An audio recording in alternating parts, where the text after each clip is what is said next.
How you doing? Nice to see you. You know what that is? It's Marty Klinkenberg. Yeah. Have some fun. Anything new? They're doing jury trials. Yeah. And I don't know how long that will Oh, Mr. LeBlanc. How you doing? I'm doing good. I gotta ask you one question. What's that? He just took my picture. You said in your column, in the story, that it was an accident. Yes. Why would you say that before the inquest? Well, clearly... You don't have to answer, Marty. It's okay. I will answer because there's an obvious answer. The obvious answer is nobody intended for something to happen. There'd have to be intent for it not to be an accident. So there could be extenuating circumstances that led to the accident, but I don't think that there was ever intent. Right? So that's what my answer would be. That's what it was. That's what your intent just said. There was no intent. It was an accident. Yeah, and to maybe me, somebody took it the wrong way. Well, I don't think that most people would take it the wrong way. I think that all along it's been called a crash and it's been called an accident, and the fact that no charges were filed,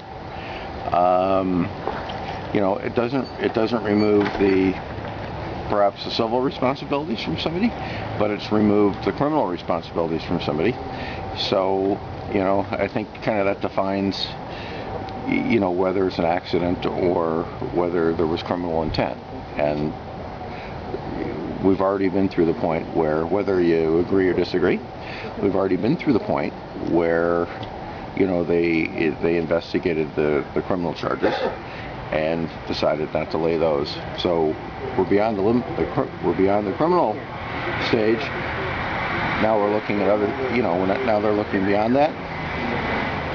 Looking at the accident report, I would have questions in certain areas in terms of responsibility, and I think that, you know, if I was a bereaved family member, you know, and very upset, and it would be understandable. Certainly understandable.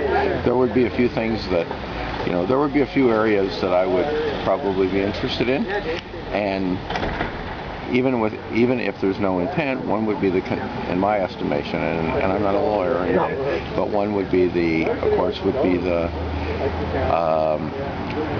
condition of the vehicle, and in terms of the, you know, in terms of the condition of the roadway and that sort of thing, I don't really know about that. It's one of those things where, if my child had died, I would be angry and everything. I know that there's... You wanted some answers. Of course you'd want some answers. And the problem with something like this is that you can say that I know that there were, you know, that the government cut back and supposedly at least the government cut back in terms of its DOT. Yep, from 9 to 4, and a month later the accident happened. And at the same time, you know, though, you still can't connect that dot, right? It's interesting, and it might be relevant, but I still don't think that there's any way to say that if there had been more vehicles on, the accident wouldn't have occurred. There's no way to know that. One question: what do you think of the Coroner's Act? 110-year-old Coroner's Act. I think it should be updated. I think that it's clear that people should. Well, first of all, that the Bar Association has been, has been wanting changes for a long time. Has been pursuing that, and that in the last couple of inquests, or the last two inquests in recent years, Hamilton, people have been very disappointed with it. Yeah. So I do think that I think that it needs to be updated. I think that